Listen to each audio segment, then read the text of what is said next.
Olá, pessoal, tudo bem com vocês? Então, hoje a gente vai fazer algumas questões de raciocínio lógico da Fundação La Salle de uma prova de 2019. Essa prova foi aplicada no município de Santa Vitória do Palmar ano passado. Então, vamos lá. Mas primeiro, pessoal, eu queria pedir vocês, se você não é inscrito ainda no nosso canal, se inscreva, nos ajude a alcançar mais pessoas, a alcançar mais aprovados. E falar nisso, estamos com mais de 1.000 inscritos no Instagram. Eu quero agradecer muito vocês que também nos seguem no Instagram. Se você não segue, segue lá no Instagram, vou deixar o link aqui embaixo. E se inscreva no nosso canal, é só dar um cliquezinho aqui embaixo e deixar seu like no vídeo também. Vamos lá!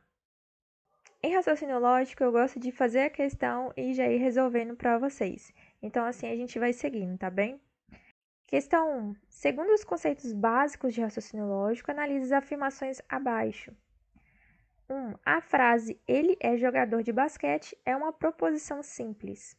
2. Uma proposição composta será dita uma tautologia se ela for sempre verdadeira, independentemente dos valores lógicos das proposições que a compõem. 3. A negação da proposição composta P ou Q é dada por não P ou não Q. Das afirmações acima, qual ou quais está ou estão corretas? Apenas a 1, apenas a 2, apenas a 3, apenas as afirmativas 1 e 2 ou apenas 2 e 3? Então vamos lá, pessoal. A afirmativa 1 ela é falsa, porque ele é jogador de basquete é uma sentença aberta. Ele quem? Ele não fala quem é o agente. Deixem aberto essa frase. Então, sentenças abertas não são preposições, tá? A afirmativa 2, ela é verdadeira, porque tautologia é quando o valor lógico é sempre verdadeiro. Então, se uma sentença é composta, independentemente se as proposições simples que a compõem forem falsas ou verdadeiras, se o resultado da proposição composta for sempre verdadeiro, então é uma tautologia. E só para lembrar, a contradição é o contrário, né? É quando é sempre o valor lógico é falso. A afirmativa 3 é falsa porque no lugar do ou deveria estar o conectivo e, tá bem? Então seria não P e não Q, a resposta correta. Então, nessa questão 1, a única afirmativa correta é a 2. Questão 2. Em uma urna estão 40 bolas monocromáticas, sendo as bolas de cor verde ou de cor amarela. Além disso, sabe-se que o número de bolas verdes supera o número de bolas amarelas em 8 unidades.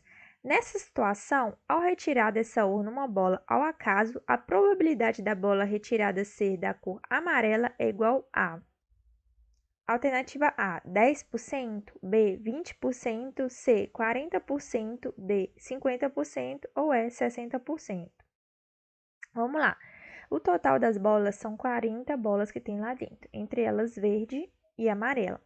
A gente sabe que o número de bolas verdes supera, ou seja, mais, né, é a mais do que de bolas amarelas em 8 unidades. A gente sabe quantas bolas amarelas tem? Não. Então, a gente vai dar um valor, né, de uma variável, que é o valor x. E a gente sabe que as verdes têm 8 unidades a mais. Então, vai ser x, que é o valor das amarelas, mais 8. Então, vamos descobrir quantas amarelas tem para a gente saber qual a probabilidade de pegar uma amarela no meio dessas 40 bolas. Então, a gente vai fazer o quê? Vamos montar uma equaçãozinha. 40 bolas, que é o total, é a soma do número de bolas amarelas mais as verdes. As bolas amarelas é x e as bolas verdes são x mais 8. Então, vai ser x mais 8. Que é igual a 40 igual a 2x mais 8.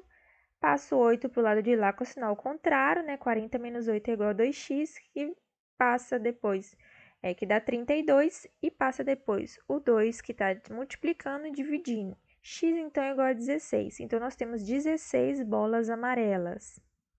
Mas você está querendo saber a probabilidade de retirar uma da cor amarela. A probabilidade se dá em porcentagem. Então, você tem 16 bolas amarelas dentro de 40, então você tem possibilidade de 16 vezes você ir lá e pegar uma bola amarela, correto? Mas como a gente faz isso para porcentagem?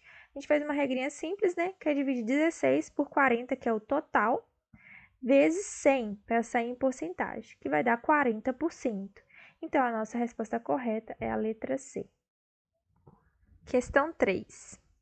Sobre Ana, Beta e Carmen, sabe-se que elas são professoras de disciplinas diferentes, sendo uma professora de matemática, outra de química e outra de filosofia. Então, gente, eu costumo montar esse quadrinho aqui, tá? Quando eu tenho essas opções diferentes, para diferentes pessoas, diferentes determinadas coisas. Então, ele quer saber quem é de matemática, quem é de química e de quem é filosofia. Então, eu coloquei todas as opções. A Ana pode ser as 3, a Beta pode ser as 3 e Carmen pode ser as 3. Além disso, são falsas as seguintes proposições. Então, essas duas proposições são falsas. Ana é professora de filosofia e Carmen não é professora de química. Beta não é professora de química. Então, é correto afirmar que as disciplinas lecionadas por Ana, Beta e Carmen são respectivamente dadas por A. Matemática, Química, Filosofia, Matemática, Filosofia e Química, Filosofia, Química e Matemática, Filosofia, Matemática e Química, Química, Filosofia e Matemática. Então, como a gente vai começar resolvendo? Analisando as proposições que nos foram dadas. A primeira proposição, eu vou pegar essa proposição simples aqui, sempre começo pela simples, tá? E fala no enunciado que todas as proposições são falsas. Então, essa proposição é falsa. Então, Beta não é professora de química, é uma proposição falsa. Então, Beta é uma professora de química. Então, a gente já sabe que Beta é a professora de química, então a gente sabe que nem Ana nem Carmen são professoras de química, certo? Vamos para a segunda proposição. Ana é professora de filosofia e Carmen não é professora de química. Carmen não é professora de química, a gente sabe que é verdadeiro, porque Beta que é professora de química, certo? E, gente, a gente tem aí um conectivo E. O conectivo E, para ele ser falso, alguma das duas proposições tem que ser falsa. Porque se as duas forem verdadeiras, o resultado lógico dela é verdadeiro. Então, se a segunda já é verdadeira, a primeira automaticamente tem que ser falsa. Então, Ana é professora de filosofia? É falso. Então, Ana não é professora de filosofia. Se Ana não é professora de filosofia nem professora de química, automaticamente ela é professora de matemática. E Beta e Carmen não são professoras de matemática, certo? Então, se Carmen não é professora de matemática nem de química, por essa eliminação que a gente foi fazendo aqui na questão, ela é professora de filosofia, correto? Então, vamos lá. A gente já tem que Ana é professora de matemática, Beta é professora de química e Carmen é professora de filosofia. Agora, vamos ver nas questões qual que é a sequência correta aí, Ana, Beta e Carmen, para cada uma das disciplinas. Letra A, Ana, matemática, Beta, química e Carmen, filosofia. Então, aí já de cara a gente já tem que a resposta correta é a letra A. Questão de número 4. Considere que 4 costureiras consertam 40 peças de roupa em 2 horas. Mantendo a proporção, é correto afirmar que 5 costureiras consertam 60 peças de roupa em 2 horas e 12 minutos, 2 horas e 24 minutos, 2 horas e 30 minutos, 2 horas e 40 minutos ou 2 horas e 48 minutos. Pessoal, isso é uma questão de proporção, né?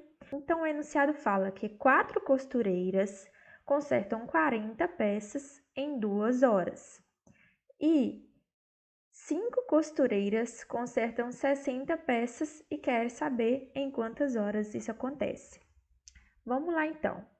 Para fazer essa proporção, eu começo sempre colocando uma setinha para cima, aqui na parte onde tem a variável que eu quero descobrir o valor. A primeira coisa que eu faço é um padrão, para depois eu ir analisando as outras duas, conforme essa última linha que tem a variável que eu quero descobrir. Então, vamos lá. 40 peças são produzidas em 2 horas. Para produzir 60 peças, a gente vai precisar de mais horas, certo? Então, mais peças, mais horas. Então, isso é diretamente proporcional. Se aumenta a quantidade de peças, aumenta a quantidade de horas. Desculpe. Então, vamos analisar a primeira coluna agora em relação à última também, que tem a variável. Se 4 costureiras precisam de 2 horas, 5 costureiras vão precisar de quantas horas? Quanto mais aumenta o número de costureiras, menor é o número de horas necessário. Então, é inversamente proporcional. Agora, vamos lá resolver nossa questão. Como a gente vai montar? Olha, a gente vai pegar a parte que tem a variável, né? 2 sobre x, tá? É igual a essas duas outras linhas, essas outras duas colunas. 40 dividido por 60 vezes o contrário dessa primeira coluna. Por quê? Aqui é inversamente proporcional. Então, você tem que trocar a posição, tá? Então, o 5 que está embaixo vai para cima e o 4 que está embaixo vai para baixo, porque é inversamente, ou seja, o contrário da coluna da variável. Então, vai ser vezes 5 sobre 4.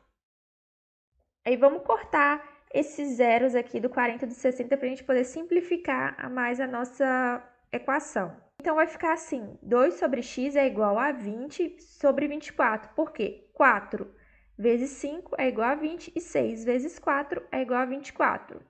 Aí, você vai multiplicar cruzado, né? X vezes 20, 20x, é igual a 48, que é 2 vezes 24. 48 dividido por 20, que você passa para o lado de lá, está multiplicando, você passa dividindo, é igual a 2,4 horas. Mas, gente, quando a gente vai olhar no relógio, não existe 2,4 horas. Você precisa, então, descobrir o valor aqui fracionado. Vamos lá. Então, 0,4 horas significa quantos minutos? Então, você vai multiplicar 0,4 vezes 60, porque uma hora ela tem 60 minutos. Então, 0,4 vezes 60 é igual a 24 minutos. Então, a nossa resposta é a letra B, 2 horas e 24 minutos. Marta deseja aplicar um capital de R$6.000 em um sistema de juros simples, cuja taxa de juros é de 30% ao ano, e obter um montante de R$6.900. Qual deve ser o prazo de aplicação para que ela atinja o seu objetivo? Letra A, um bimestre. Letra B, um trimestre. Letra C, um quadrimestre. Letra D, um semestre. Ou letra E, um ano. Pessoal, essa questão é a questão sobre juros, no caso, juros simples.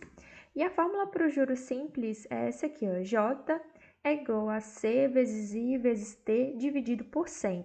E o que significa cada uma dessas letras? J é igual a juros, C é igual a capital, I é igual a taxa e T é igual ao tempo. Então, vamos jogar os valores que está na questão dentro dessa fórmula para a gente obter o resultado.